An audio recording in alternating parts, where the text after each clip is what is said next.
ये सरकार कितनी नालायक और नाकारा सरकार है कि एक भी काम गोंडा के लिए नहीं किया। चीनी मिलों का बकाया है, सड़कें बनी नहीं, शौचालय है नहीं, स्वास्थ्य व्यवस्था ध्वस्त है। समाजवादी पार्टी की चेयरपर्सन उजमा राशि जी रही हैं। भ्रष्टाचार जालसाजी के मामले में कल ही वो गिरफ्तार करके जेल भेजी गई हैं। ऐसे में तो भाजपा को इसका फायदा मिलेगा कि सपा के लोग भ्रष्टाचार में लिप्त हैं। भारतीय जनता पार्टी भ्रष्टाचारी पार्टी है और कब किस पर क्या मुकदमा लगा दे, कब किस पर कौन सी धाराएं लगा दे, ये हम लोग अच्छी तरह जानते हैं।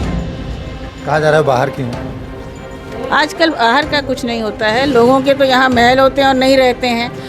यहाँ के मौजूदा सांसद बता दें, उन्होंने कितने शिलान्यास भी किए हैं, उन्होंने क्या कोई निर्माण किया है, उन्होंने कोई ईंट रखी है, कोई सड़क बनवाई है। कीर्तिवर्धन को शर्म आनी चाहिए कि वो कह रहे हैं कि ओवरब्रिज शुरू हो रहा है। मैंने देखा है कि जो काम यहाँ गोंडा में दिख रहा है हर जगह, वो राष्ट्रीय अध्यक्ष अखिलेश यादव जी का ही है। भारतीय जनता पार्टी का तो कोई काम यहाँ दिख नहीं रहा। मेडिकल कॉलेज की बात कर रहे हैं तो वो तो कह रहे हैं भाजपा वाले हमने बनवाया। वो झूठ बोल रहे हैं। और मैं उनसे कहना चाहती हूँ कि जो गन्ना मिल का भुगतान है कुंदरकी का, स्पेशली उसको करवा दें। चिट्ठी क्यों इधर उधर लिख रहे हैं? क्या इतनी भी ताकत सांसद जी में नहीं है कि उसका भुगतान करा दें? चुनाव नज़दीक आते ही लगभग सभी राजनीतिक पार्टियों के लोग एक्टिव हो चुके हैं। ऐसे में समाजवादी पार्टी की महिला सभा की राष्ट्रीय अध्यक्ष और प्रवक्ता जूही सिंह जी हमारे साथ मौजूद हैं। जूही जी, गोंडा में आपका बहुत बहुत स्वागत है। बहुत धन्यवाद। गोंडा में आज आप आई हैं, कहाँ गई, कैसा दौरा था, कैसा चुनाव प्रचार कर रही हैं? हमारी महिला सभा की राष्ट्रीय उपाध्यक्ष, बहुत ही काबिल पढ़ी लिखी प्रत्याशी श्रेया वर्मा जी यहाँ से चुनाव लड़ रही हैं और हम लोग उनके समर्थन में गांव-गांव जा रहे हैं। गांव-गांव बात करने की कोशिश कर रहे हैं, लोगों से संवाद कर रहे हैं कि ये सरकार कितनी नालायक और नाकारा सरकार है कि एक भी काम गोंडा के लिए नहीं किया। चीनी मिलों का बकाया है, सड़कें बनी नहीं, शौचालय है नहीं, स्वास्थ्य व्यवस्था ध्वस्त है। जो भी काम दिख रहा है वो अखिलेश यादव जी का और समाजवादी सरकार का काम दिख रहा है। चाहे पूरे मंडल में हम 4 लेन सड़कों का निर्माण करें या बगल में हम देखें कि मेडिकल कॉलेज बना है, लेकिन डॉक्टर नहीं है, एम्बुलेंस सेवाएं नहीं है। तो ये कैसे सांसद और कैसे विधायक हैं और ये कैसी सरकार है? ऐसे सांसद को तुरंत हटा देना चाहिए। मेडिकल कॉलेज की बात कर रहे हैं तो वो तो कह रहे हैं भाजपा वाले हमने बनवाया। वो झूठ बोल रहे हैं। और यहाँ के सांसद से मैं ये पूछना चाहूँगी कि यहाँ का मेडिकल, यहाँ पर एक विश्वविद्यालय आने वाला था, वो बगल के क्षेत्र में चला गया, उन्होंने उस पर कितनी बार बोला?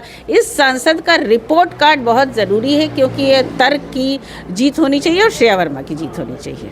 श्रेया वर्मा जी के पक्ष में कितना माहौल लग रहा है? आप चल रही हैं, क्योंकि पहले भी आप गोंडा आती रही हैं, बराबर आती रही हैं, कितना माहौल लग रहा है आपको? महिला हैं, पढ़ी लिखी हैं, युवा हैं, घर घर जा रही हैं और ईमानदार हैं। उनकी एक काबिलियत है, एक शख्सियत है और 2 साल वो संगठन में काम कर चुकी हैं। काम करने के बाद उनको अखिलेश यादव जी ने टिकट दिया है, तो मुझे लगता है कि उनकी जीत होगी। तो एक मजबूत आवाज़ संसद में पहुंचेगी, एक महिला की और युवा की आवाज़, जिसको हम किसी जाति या धर्म के बंधन में नहीं बांध सकते हैं, जो गोंडा का होगा। कहा जा रहा है बाहर की हैं। आजकल बाहर का कुछ नहीं होता है। लोगों के तो यहाँ महल होते हैं और नहीं रहते हैं। वो यहाँ पर रह रही हैं, लोगों से संवाद कर रही हैं, लोग उनको पहचानते हैं। और इससे पहले भी उत्तर प्रदेश में लगभग हर ज़िले में वो मेरे साथ गई हैं और महिलाओं को जोड़ने का उन्होंने काम किया है। श्रेया वर्मा जी के बाबा जी भी यहाँ से सांसद रहे, मंत्री रहे हैं और उन्होंने कई सारे शिलान्यास किए। शिलान्यास के बाद वो फैक्ट्रियाँ नहीं लगी, तो क्या मानते हैं इसका प्रभाव पड़ेगा? यहाँ के मौजूदा सांसद बता दें, उन्होंने कितने शिलान्यास भी किए हैं, उन्होंने क्या कोई निर्माण किया है, उन्होंने कोई ईंट रखी है, कोई सड़क बनवाई है, कहीं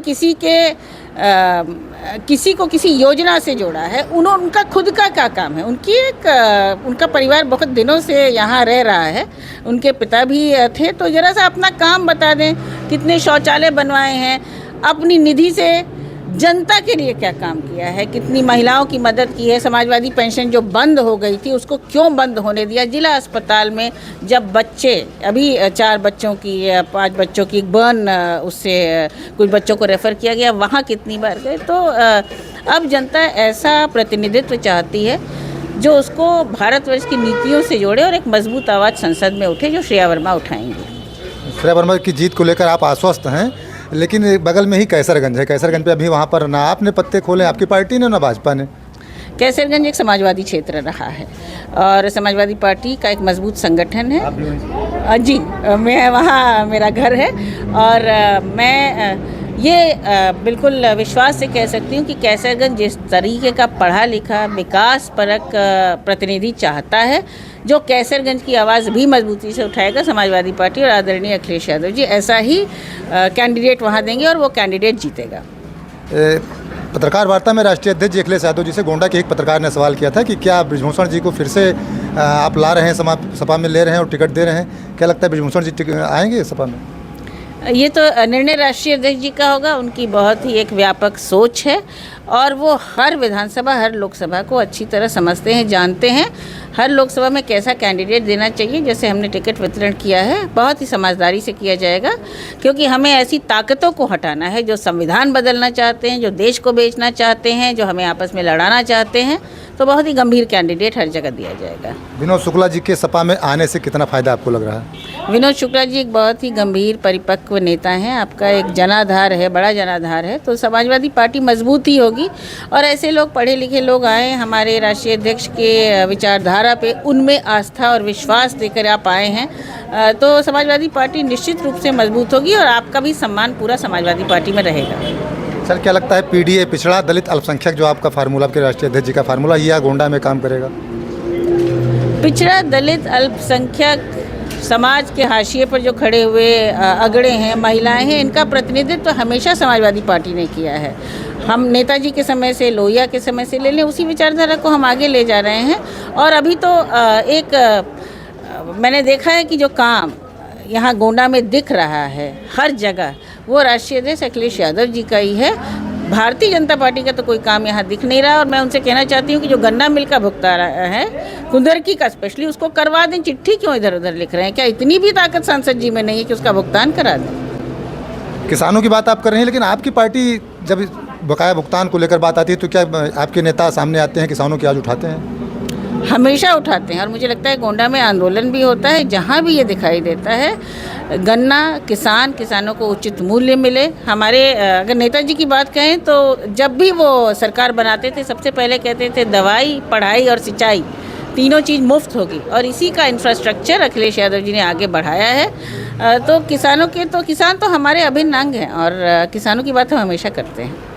एक मैम ताज़ा स्थिति की बात कर लें, गोंडा से समाजवादी पार्टी की चेयरपर्सन उजमा राशि जी रही हैं। हाँ। भ्रष्टाचार जालसाजी के मामले में कल ही वो गिरफ्तार करके जेल भेजी गई हैं। ऐसे में तो भाजपा को इसका फ़ायदा मिलेगा कि सपा के लोग भ्रष्टाचार में लिप्त हैं? भारतीय जनता पार्टी भ्रष्टाचारी पार्टी है और कब किस पर क्या मुकदमा लगा दे, कब किस पर कौन सी धाराएं लगा दे, ये हम लोग अच्छी तरह जानते हैं। और वही लोग जब भारतीय जनता पार्टी में चले जाते हैं तो जो वॉशिंग मशीन है उसमें धुल करके साफ़ हो जाते हैं। एक लंबी लिस्ट है अजीत पवार से लेकर के बहुत सारे लोगों की, जो सब अखबारों में छप चुकी है।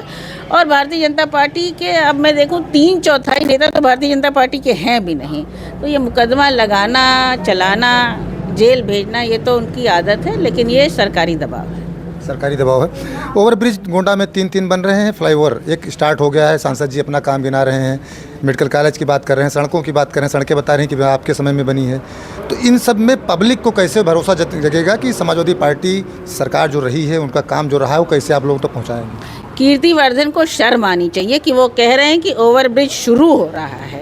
पहली बार वो प्रतिनिधित्व नहीं कर रहे हैं, वो बहुत दिनों से कर रहे हैं। तो अब अगर काम शुरू कर रहे हैं तो ऐसे सांसद की कोई आवश्यकता गोंडा को नहीं है। काम बड़ा फास्ट होता है, पढ़े लिखे व्यक्ति हैं, थोड़ा पढ़ के आया करें तो ज़्यादा अच्छी बात करेंगे, कम से कम तर्क की बात करेंगे और कम से कम गोंडा की जनता से माफ़ी मांगेंगे कि मैंने 10 साल से आपका कोई काम नहीं किया।